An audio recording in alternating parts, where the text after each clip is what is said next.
कई बार ऐसा होता है यजमान का और आचार्य का, बहुत ध्यान से सुनिएगा, मैं बहुत गहरी बात बता रहा हूं आपको। यजमान का और आचार्य का जो रिश्ता होता है ना, वो पिता और पुत्र का रिश्ता होता है, पिता और पुत्र की तरह। यजमान को चाहिए कि आचार्य की अपनी पिता समान मान के सेवा करे, पूजा करे, लेकिन आचार्य का भी कर्तव्य है कि मेरा यजमान यदि किसी संकट में है तो कदम से कदम मिलाकर उसके साथ खड़ा रहे। ये आचार्य का कर्तव्य है।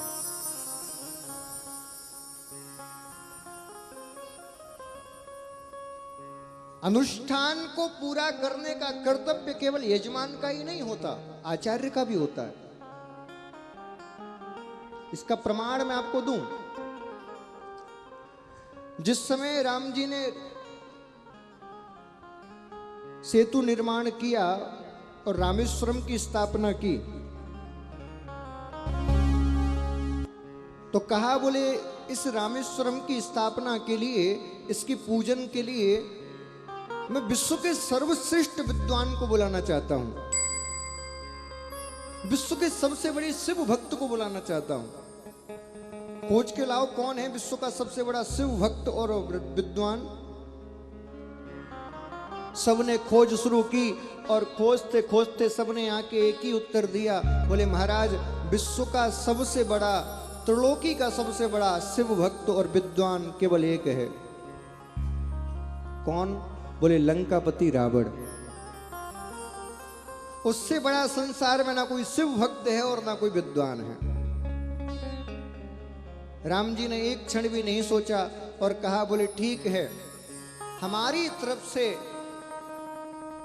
लंकापति रावण के लिए आप संदेश लेके जाइए कि मैं उनको आचार्य के रूप में वरण करना चाहता हूं, मेरे घर आए और पूजा कराएं। अब संदेश लेके जाए कौन? बोले जिसकी बात रावण काटे ना वो जाए। राम जी के पक्ष में ऐसा एक व्यक्ति था जिसकी बात कोई नहीं काट सकता। कौन? जाम्बुवंत जी। रावण भी उनका स्वागत करता, उनका सम्मान करता। कोई सामान्य व्यक्ति थोड़ी थे जाम्बुवंत जी। जब वामन भगवान ने अवतार लिया था तो वामन भगवान के समय से भी पहले जाम्बुवंत जी ने अवतार ले दिया था, इतने पुराने हैं।